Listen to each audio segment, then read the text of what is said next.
Halo, aku Chris. Bobby and Chris Chat segera dimulai. Cici, cici. Bobby, Chris, Chat.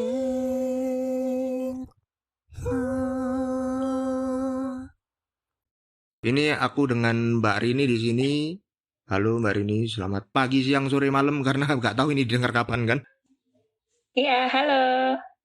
Ini aku manggilnya nggak tahu kalau Mbak Rini punya sebutan pendengarnya gimana. Kalau aku sobat boci istilahku. Sobat Boci. Heeh. Oke, hai Sobat Boci. Oke. Perkenalkan diri dulu deh, Mbak Rini statusnya gimana sekarang ya gitu ya. Ya nggak cuma yang di KTP doang Oke, loh ya.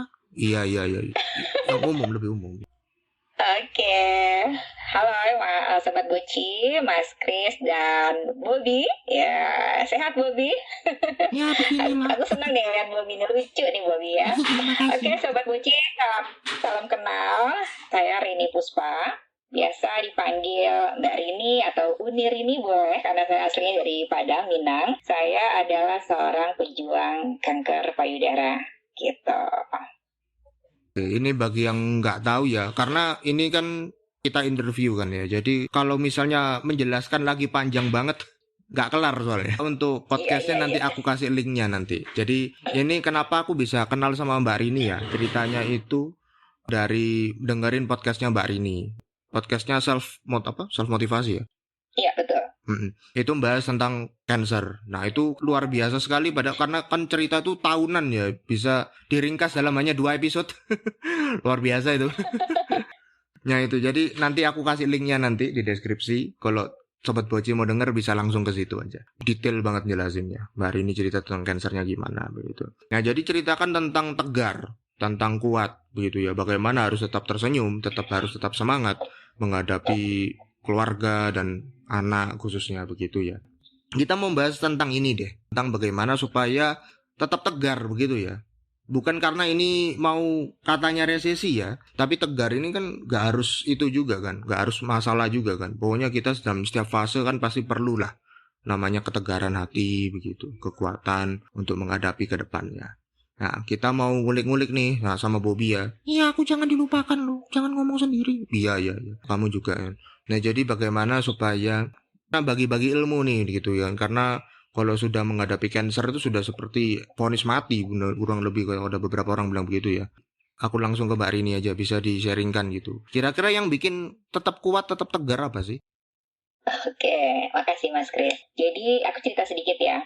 Sebenarnya pada saat di Juni 2020, kan aku terdiagnosanya Juni 2020 ya Mas. Pada saat aku tahu ada si benjolan itu di badanku, itu aku sudah kepikiran, wah jangan-jangan ini cancer gitu. Karena memang di keluargaku memang sudah ada faktor genetik kanker dari nenek gitu. Dari nenekku 13 saudara kanker semua, dan mereka meninggal di usia senja pun juga karena kanker. Jadi begitu aku tahu rasa ada sinyal di tubuhku itu, aku udah kepikiran, jangan-jangan nih gitu ya. Ternyata kan memang apa yang kita pikirkan itu yang akan terjadi gitu kan ya. Walaupun nggak 100% hal yang kita takutkan pasti akan terjadi, cuma kebanyakan seperti itu. Jadi aku sudah mempersiapkan diri, seandainya memang ini betul-betul kanker, gue harus siap nih gitu. Apalagi yang kita tahu kanker itu kayak Mas Kris bilang tadi, kanker itu ibaratnya lu bakal mati besok gitu kan, lu bakal mati besok. Harus siap, segala sesuatunya harus siap. Nangis pasti ada. Dibilang tegar, mungkin kalau teman-teman podcast nanti, teman-teman sahabat Mochi dengerin cerita aku di podcast aku yang 2 episode, yang Mas Kris bilang 2 tahun ya disingkat dengan 2 episode. Itu benar-benar nggak mudah sebenarnya kita untuk menjadi tegar. Awal pun aku pada saat dokter bilang ternyata ini kanker dan aku harus merelakan satu anggota tubuhku diambil gitu ya, diangkat karena ganas, itu yang namanya nangis, yang namanya sedih, yang namanya galau, itu campur aduk rasanya tuh. Dan kalau bukan diri kita yang menguatkan kita sendiri, nggak mungkin kan Mas gitu. Mau gimana pun orang nge-push gitu, lo semangat Rin, lo sehat Rin, lo segini. Tapi kalau dari dasar diri kita sendiri, kita tetap down, kita tetap memilih udahlah gitu kan, kayaknya hidup gue berakhir nih gitu. Anakku baru satu, masih kecil pula, waktu itu baru umur 5 tahun gitu kan. Kayaknya nggak deh gitu, kayaknya gue nyerah deh gitu. Tapi ternyata bukan aku aja yang sedih berkepanjangan di saat itu, tapi keluarga besarku lebih sedih lagi. Jadi aku nggak mau gitu, nggak mau melihat mereka lebih sedih lagi. Jadi akhirnya ya, karena dari dulu aku memang senang baca buku motivasi gitu ya. Lalu aku masih punya juga, aku simpan beberapa di rumah. Aku sampai merenung juga. Jadi tengah malam aku sholat, aku nanya gitu ya, kenapa harus saya sih Tuhan gitu ya? Kenapa harus saya yang dititipkan sel kanker ini gitu? Dan saya harus tegar gitu. Saya nggak mau mati cepat. Saya pengen lihat anak saya besar gitu kan, saya pengen mendampingi dia, saya pengen, masih banyak impian yang harus saya kejar seperti itu. Jadi ya mau nggak mau, siap nggak siap, ya semuanya harus diterima. Jadi memang kuncinya itu di diri kita. Dan kebetulan dokter yang merawat aku pun kan sudah senior banget ya, udah sepuh juga lah gitu si dokternya. Dia selalu bilang, obat kanker ini itu sangat keras. Dia bisa bikin mual, muntah gitu ya, dan segala macam efek sampingnya. Tetapi kalau ibu tidak memikirkan hal itu nggak akan kejadian. Dokternya bilang gitu, Mas. Jadi aku tahu tanamkan. Dari mulai habis operasi sampai dengan kemoterapi, itu yang namanya obat mual itu masih utuh. Nggak aku minum. Karena aku terapkan di pikiranku, gue nggak bakal mual nih, nggak bakal. Pokoknya gue bisa nih, gue bisa gitu. Dan ternyata alhamdulillah sampai aku selesai kemoterapi 12 kali, itu obat masih utuh, nggak aku minum. Dan aku bilang sama dokternya, dok, setiap habis kemo kan dokternya bilang, ini nanti obatnya diminum ya kalau mual. Dan setiap kali pertemuan berikutnya mau kemoterapi, aku bilang, dok, obatnya utuh gitu ya. Jadi aku memang men-setting pikiranku dulu gitu. Dan begitu juga dengan tegar. Ketegaran hati kita ya harus kitanya dulu yang jaga di dalam hati gitu loh, Mas. Kalau misalnya kita nggak mau, kita nggak terima takdir yang diberikan Tuhan ke kita, ya udah, kita nggak bakal bisa tegar. Walaupun aku pun juga sebenarnya manusia biasa. Wanita kan identik dengan air mata ya, Mas. Pasti nangis ada. Tapi itu cukup hanya aku dan Tuhan aja yang tahu. Jadi aku tidak mengumbar, atau di sosmed pun atau di podcast pun aku tidak yang menangis atau apa gitu. Jadi biarlah semua orang tahu ketegaran aku, hanya itu yang mereka lihat gitu. Walaupun di sisi lain ya ada juga lemahnya, tapi ketegaran itu yang aku tonjolkan. Jadi kuncinya supaya kita tegar itu, ya kita harus menerima dulu bahwa ini memang takdir yang Tuhan kasih ke kita. Ini memang garis hidup kita. Ya, kita adalah orang-orang pilihan yang Tuhan titipkan sel kanker di tubuh kita. Berarti ya lo hebat gitu. Tuhan nggak mungkin nitipin ini kalau nggak tahu kalau lo tuh hebat. Jadi ngerasa diri kita hebat aja, Mas, gitu. Hebat dalam tanda kutip ya, bukannya hebat jadi sombong gitu, enggak gitu ya. Tapi bahwa sel kanker dititipkan oleh Tuhan ke kita ini ya suatu hal yang harus kita terima. Dan aku bilangnya kanker ini hadiah spesial, Mas. Hadiah spesial karena pada saat aku terdiagnosa itu 3 minggu setelah aku ulang tahun yang ke-40 tahun. Jadi aku selalu bilang kanker ini adalah hadiah spesial yang Tuhan kasih ke aku. Jadi kalau terima hadiah kan kita harus senang ya. Harus senang, harus terima dengan lapang dada. Jadi mungkin itu, Mas, kuncinya kenapa aku bisa terlihat tegar gitu loh. Oke. Kayak gitu deh, jadi kayak nangis. Ya nggak apa-apa, nanti Popi juga mau nangis. Popi jangan nangis dong. Ya udah, jangan. Katanya nggak boleh mengumbar. Iya, jangan. Iya, betul. Kita nggak boleh nangis di podcast ini. Oke. Nah, supaya tidak ujungnya jadi menangis, kita bahas ini deh. Kalau ngomong generasi muda sekarang gitu ya, bukan Mbak Rini tetap semangat muda ya, umur tidak muda tapi semangat masih muda, pasti aku percaya. Oh iya dong, harus. Nah itu pasti pernah dengar istilah mental tempe kan? Oh iya. Mental tempe, nah itu. Iya. Nah, kalau Mbak Rini dengan semangat mudanya melihat kondisi sekarang begitu, melihat yang punya mental tempe, pendapat Mbak Rini kayak gimana? Mental tempe ya Mas ya. Aduh, padahal ditengki tempe penyet enak ya Mas ya. Mental tempe iya. Kadang anak-anak muda sekarang ini apa ya? Terlalu santai mungkin ya, terlalu santai. Jadi baru dikit kena suatu hal atau ada masalah apa, udah goyah, udah galau gitu ya. Terus nggak mau coba lagi misalnya gitu. Dan lebih cepat patah arang gitu ya, putus asa lebih cepat. Sebenarnya balik lagi ke diri kita, kita harus cari tahu dulu why-nya gitu ya, kenapanya gitu, kenapa kita nggak boleh bermental tempe, kenapa kita harus tetap semangat, kenapa kita harus cari-cari alasannya dulu. Kadang mungkin itu yang tidak disadari oleh anak sekarang gitu ya, para remaja sekarang. Jadi ikut-ikut temen aja gitu, misalnya ikut-ikut temen nih, nah terus baru kena masalah dikit udah mundur kayak gitu. Jadi seperti yang banyak orang bilang ya, kita itu adalah apa yang kita pikirkan, dan kita itu adalah seperti apa lingkungan kita gitu. Jadi kalau lo pengen bermental baja gitu ya, ya berkumpul lah sama orang-orang yang bermental baja gitu. Jangan ke situ lagi temennya, ketemunya sama yang bermental tempe lagi, ya jangan ke situ lagi gitu. Jadi dan harus mencari apa yang sesuatu hal yang bisa ngebakar semangatnya. Itu sih Mas. Jadi jangan dikit-dikit loyo, dikit-dikit lemes gitu ya, mau ini nggak usah lah, takut lah kayak gitu. Jadi intinya dari diri sendiri dulu sih.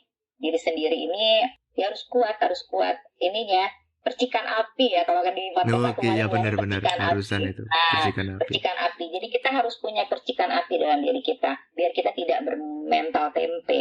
Nah, percikan api itu bisa dari tekad, semangat, niat kita gitu ya. Jadi misalnya ini kita mau bikin suatu usaha, baru kena masalah dikit, mundur, udah nggak mau coba lagi. Nah, kita harus cari triggernya dulu ya. Benar nggak sih trigger namanya Mas ya? Trigger. Triggernya ya. Triggernya harus dicari dulu gitu. Kayaknya nggak tahu ya kalau Mbak Rini mengalami, karena generasiku kayaknya tidak jauh ya, beda berapa tahun, gak usah sebut angka lah ya. Pokoknya kalau saya gitu, cara untuk orang tua untuk mendidik itu bilang bahwa kayak misalnya bapak saya bilang, oh saya dulu umur segini sudah punya rumah loh, kamu kok belum begitu. Nah itu kan benernya kan tujuannya baik untuk melatih supaya mentalnya kuat begitu kan ya. Tapi kayaknya kalau zaman sekarang sudah tidak berlaku sepertinya ngomongan seperti itu. Iya betul. Jadi sudah nggak berlaku sekarang gitu ya, agak repot itu. Bobi kayaknya mau tanya tadi. Oh ya, itu tadi ngomong tentang sosial media tadi. Kalau menurut Mbak Rini kan namanya sosial media kan orang bebas ya, bisa ngapain ya, mau macam-macam bisa. Nah tapi menurut Mbak Rini sendiri nih, mengeluarkan emosi atau apa gitu sosial media sebenarnya patut nggak sih? Sebenarnya kalau menurut aku ya Bob, kita tuh jangan sampai mengumbar kesedihan atau unek-unek atau curhat di media sosial. Karena apa? Media sosial itu kan banyak orang yang baca ya. Dan di situ menunjukkan personal branding kita loh. Nah, kalau kita misalnya mau membranding diri kita nih, yang baik-baik aja, ya udah tulis di sosmed yang baik-baik. Tapi kalau misalnya kita sering curhat, terus kesel sama suami ngomong ke sosmed, kesel sama teman ngomong di sosmed gitu ya, terus kadang nyindir-nyindir di sosmed gitu ya, biar temen gue baca nih, sindir-sindir dia tulis segala macam unek-unek di situ. Maka orang lain akan mencap diri kita itu nggak bagus gitu kan. Jadi kita secara nggak langsung kita ngebentuk personal branding kita jadinya jelek gitu. Jadi kalau menurut aku nggak perlulah kita apa-apa yang jelek-jelek diumbar di sosmed. Cukup yang baik-baiknya aja gitu. Jadi teman-teman di sosmed aku, di Facebook contohnya gitu ya. Aku memang dari awal kena cancer itu aku selalu cerita gimana perjalanan, di podcast juga aku cerita gitu ya. Terus aku lagi di rumah sakit nih, aku lagi kemo nih gitu. Itu tuh malah aku bukan pernah ya, setiap kali mau kemo tuh pasti aku tiktokan dulu Mas gitu ya. Aku tiktokan dulu gitu. Jadi aku upload di sosmed. Jadi memberi semangat juga ke teman-teman di luar sana, sesama pejuang cancer. Kemo itu tidak menyeramkan kok gitu. Kemo itu tidak menyeramkan. Jadi nggak seseram yang dibayangkan gitu. Asik-asik aja, enjoy aja. Nah itu kan berarti kita memberikan hal-hal yang baik gitu ya di sosmed. Jadi bagusnya sih kayak gitu Bob. Jadi kita nggak usah mengumbar yang jelek-jelek lah, yang itu karena itu akan balik lagi ke diri kita, orang akan mengenal kita pasti akan jelek gitu. Personal branding ya, lebih ke personal branding gitu sih Bob. Mbak Rini ngikutin yang ceritanya itu nggak, yang lagi beberapa agak viral yang cerita di Singapura itu? Enggak tuh, yang mana tuh Mas? Nah itu ceritanya tentang ada anak remaja dibeliin bapaknya tas itu loh, kalau nggak salah. Nah dibeliin tas, tasnya itu kalau nggak salah $40 atau berapa gitu, aku lupa. Nah terus dia tuh memerin di sosial media gitu, dipamerin, wah ini aku loh bagus gini, dapat gini. Habis itu ceritanya malah dihina-hina orang, katanya itu masa mewah sih barang kayak gitu. Nah akhirnya sampai seperti polanya sosial media pada umumnya, klarifikasi dong si anak ini. Anak ini bilang gitu bahwa sebenarnya itu sudah mewah menurut kami, begitu. Menurut keluarga kami itu susah sekali untuk dapat barang seperti itu. Nah berarti kan kalau di satu sisi kan kita lihat bahwa kayak mengukur nilai. Kalau di case-nya Mbak Rini kita bilang tentang ketegaran hati, tentang mental baja, tentang mental kuat. Nah itu kan maka setiap orang bisa punya persepsi yang beda-beda, begitu kan. Jadi dan akan jadi masalah kalau misalnya kita jadi membandingkan, begitu. Kamu nggak sekuat ini, cupu lah kalau bahasa zamanku dulu itu cupu gitu ya. Aduh cupu lah kamu gini. Nah itu bagaimana caranya supaya bukan menghilangkan ya, tapi bagaimana supaya caranya menurut pendapatnya Mbak Rini gimana supaya kayak tadi nilai-nilai tadi, karena personal sebenarnya tidak perlu harus selalu dibandingkan atau malah lebih buruknya menghakimi seperti kasus tadi. Sosial media itu kan setiap orang punya hak ya untuk mengeluarkan pendapatnya gitu ya. Ya balik lagi sih ke individualnya gitu. Jadi kalau misalnya kayak di kasus aku, lo paling ditegar-tegarin Rin gitu kan, di segala macam gini-gini. Ya balik lagi ke diri kita, ya kita memang pura-pura atau enggak gitu. Ya kan bisa kelihatan ya dari kita tulisan kita atau video kita bikin atau apa, enggak melulu pencitraan gitu. Dan itu juga bisa dibenarkan juga dengan teman-teman di sekitar kita kayak gitu ya. Jadi gimana mereka, sejauh mana sih mereka mengenal kita gitu, sejauh mana mereka mengenal kita. Jadi gimana biar orang-orang itu enggak menghakimi kayak gitu ya. Jadi harus kenal kita dulu sih sebenarnya gitu ya. Hubungan baik juga sih Mas gitu. Pengalamanku kayaknya pengalamannya Mbak Rini juga ya. Kalau di caseku itu kita buat baik aja dihakimin. Apalagi kita buat jelek. Parah banget ya. Gitu loh, padahal wah sok jagoan kamu. Padahal kita baik loh, tujuannya kita mau bantu orang. Tapi aduh, ya sudahlah gitu. Dari Mbak Rini betul sih, perlunya untuk ke circle terdekat kita saja yang benar-benar memang lebih baik dapat feedback yang baik. Kalau memang tidak ya jangan dah begitu. Apalagi untuk para pejuang cancer di luar sana ya Mas, itu kan dia harus gimana dia mau tegar kalau orang-orang di luar sananya malah banyak yang ngejudge gitu ya, segala macam. Contohnya kayak gini deh, misalnya dia posting makanan nih misalnya gitu ya, terus lu kan kanker, itu kan nggak sehat, jangan dimakan, gini-gini, kayak gitu kan. Nah itu tuh bisa bikin kalau si pejuang kankernya tadi itu nggak kuat mentalnya, itu bisa jadi mental tempe juga loh. Oh iya ya, gue nggak boleh ya makan ini ya, gue nggak boleh makan itu gitu kan. Jadi kepikiran sama dia malah makin sakit dong gitu kan. Makanya untuk para pejuang kanker, gimana caranya supaya kita jaga nih hati kita tetap tegar, nggak tergoda kanan kiri yang bikin kita down apa segala macam, yaitu mendingan di skip deh gitu kan, di skip dari orang-orang yang kayak gitu. Jadi kan balik lagi, kita kan lingkungan itu pengaruh banget gitu kan, lingkungan itu pengaruh banget. Jadi ya kita harus menjaga mental kita tadi biar tetap tegar, biar tetap di relnya gitu ya, nggak banyak hasutan kanan kiri, yaitu dengan pilah-pilah teman juga sih gitu kan. Pilah-pilah teman artinya bukannya kita menutup diri, enggak, tapi daripada kitanya terganggu, mendingan di skip deh yang kayak gitu khususnya untuk para pejuang kanker. Karena setegar-tegarnya kita gitu ya, pasti ada sisinya di saat kita sendiri, saat kita merenung sendiri itu yang sedang sedih. Nah di saat itulah kita curhatlah ke Tuhan gitu ya, curhat ke yang memberi, yang punya tubuh kita ini gitu. Jadi ya nggak gampang memang Mas untuk menjadi tegar, apalagi untuk para pejuang kanker ya gitu.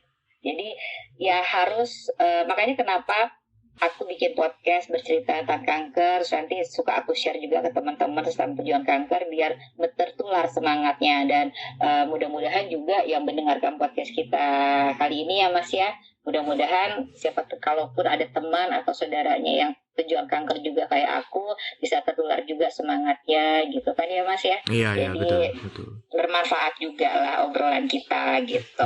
Benar. Nah itu ya pokoknya apa Sobat Poci curhatnya sama Tuhan bukan sama sosial media ya. Iya betul. Iya bener banget. Tumben bener kamu. Oh iya kan aku belajar terus. Iya saya belajar terus sama. Itu. Oke. Banyak tadi ya kita bahas tentang kuat tegar, berarti apa pada dasarnya untuk membentuk ketegaran hati, untuk mental yang kuat, mental baja dan bukan mental tempe itu tidak ada durasi atau angka pastinya berarti ya. Iya, nggak ada Mas. Memang berarti nggak ada ya, berarti harus kita yang teruji sendiri. Dan tadi menarik dari Mbak ini bilang bahwa memang pada saat sendiri dan pada saat apa ya rapuh-rapuhnya lah kurang lebih begitu ya, di tingkat terendahnya kita itu yang memang benar-benar teruji, benar-benar kita tegar atau enggak saat kita enggak ada siapa-siapa. Ngomong kembali ke cancernya Mbak Rini, kalau Mbak Rini pernah tahu beritanya itu Angelina Jolie kalau nggak salah, ceritanya Angelina Jolie yang tentang cancer itu. Karena itu kan Angelina Jolie kan memutuskan sebelum dia kena kanker akhirnya dia buang semua kan, begitu. Iya betul. Dia buang betul. semua. Nah kalau dari Mbak Rini kenapa enggak memutuskan itu? Iya, karena gini ya, sebenarnya kalau aku bilang gila juga ya gitu ya si Angelina Jolie gitu. Cuma karena dia ibunya kalau nggak salah yang terdiagnosa kanker ya sebelumnya ya. Betul. Karena dia takut gitu kan, makanya dia langsung dibuang. Padahal sebenarnya belum tentu juga loh, belum tentu juga dia berpeluang untuk kena kanker juga kan gitu. Tapi dia lebih mengutamakan mendingan gue jaga-jaga sekarang daripada nanti kejadian gitu kan. Kenapa aku nggak kayak gitu Mas Kris nanya? Karena aku tidak berpikiran keluarga udah ada faktor genetik tuh pasti gue bakal kena gitu. Karena aku dari dulu tidak berpikir seperti itu, santai aja gitu ya, santai aja gitu. Walaupun aku tahu 3 orang nenekku ini bertiga bersaudara kanker semua, gitu. Itu kan dari garis keturunan papa ya gitu. Jadi aku memang nggak pernah kepikiran gitu. Dan jujur flashback lagi ke kehidupan aku sebelumnya, aku tuh dulu waktu masih kerja itu tuh memang yang gila kerja gitu ya Mas. Dan pola hidupku tuh nggak yang sehat deh gitu, suka jajan di luar, suka apa segala macam. Tapi bukan karena itu juga loh si kanker itu jadi datang ke diri kita, enggak. Dan bahkan dokter pun bilang nggak ada penyebab utama gitu kenapa kanker itu bisa ada di tubuh kita, itu nggak bisa dicari tahu kata dokter seperti itu. Nah kenapa aku tidak melakukan itu, karena tadi itu aku tidak sejauh itu berpikirnya gitu kan. Dan tapi setelah kejadian itu menimpa aku, kenapa aku berani memutuskan oke, silakan diangkat gitu kan dokter gitu. Jadi jedanya itu sebentar banget Mas. Jadi tanggal 6 Juni aku ketemu dokter di USG, 10 Juni ketemu dokter onkologi. Dokter langsung bilang kita operasi, kalau jinak operasi selesai, kalau ganas langsung mastektomi, diangkat payudaranya sebelah gitu kan, yang ada sel kankernya. Cuma butuh waktu seminggu buat aku sama suami dan keluarga memutuskan oke, siap dioperasi. Kita balik ke dokter, bilang saya siap dioperasi dok. Dalam waktu seminggu itu tuh aku tuh yang galau banget Mas gitu. Aku sudah memutuskan iya aku dioperasi, tetapi memantapkan diri itu sangat-sangat sulit.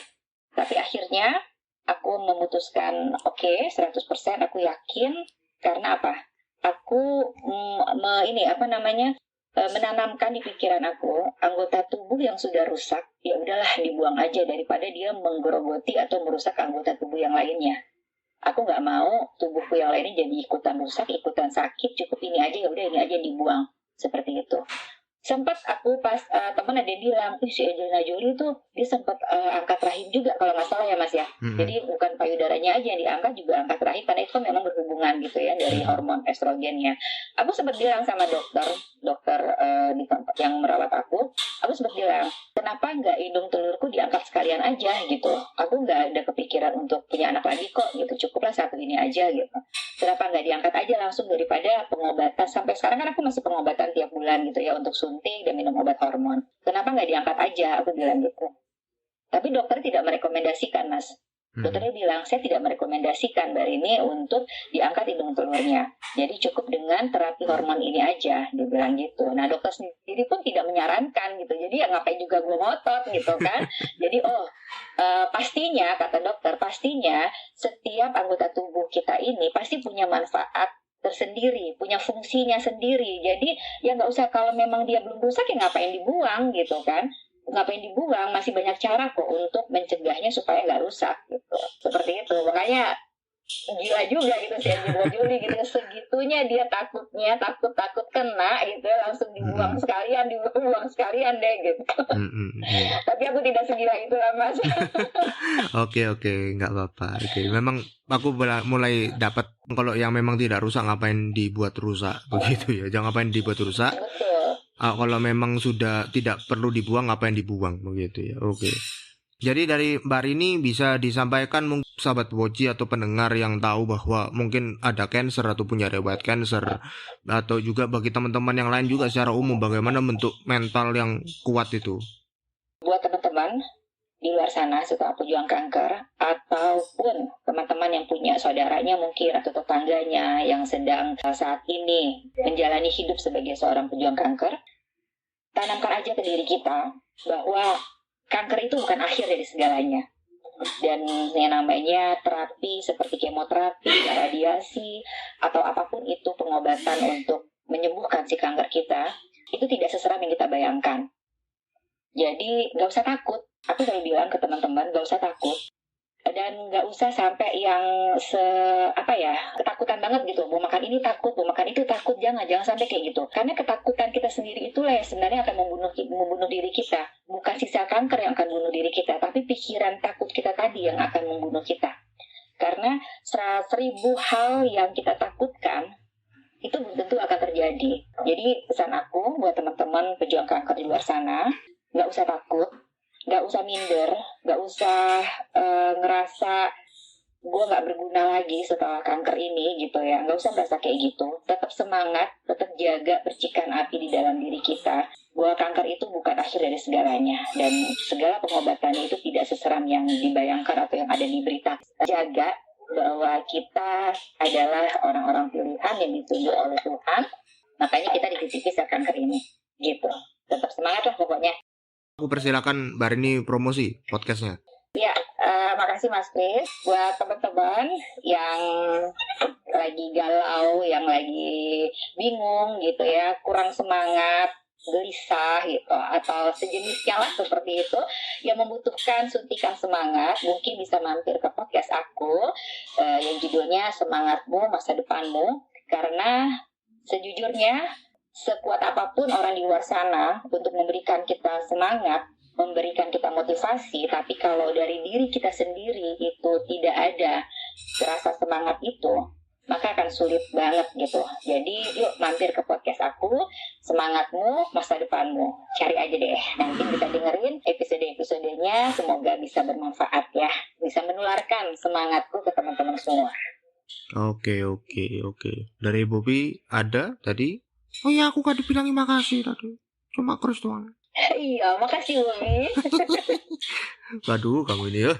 Makasih Mbak Rini. Jadi thank you. Ditunggu juga nanti ya teman-teman yang mau denger. Aku masukkan linknya nanti. Bisa untuk didengerin dan menyemangati. Semangatmu masa depanmu tadi.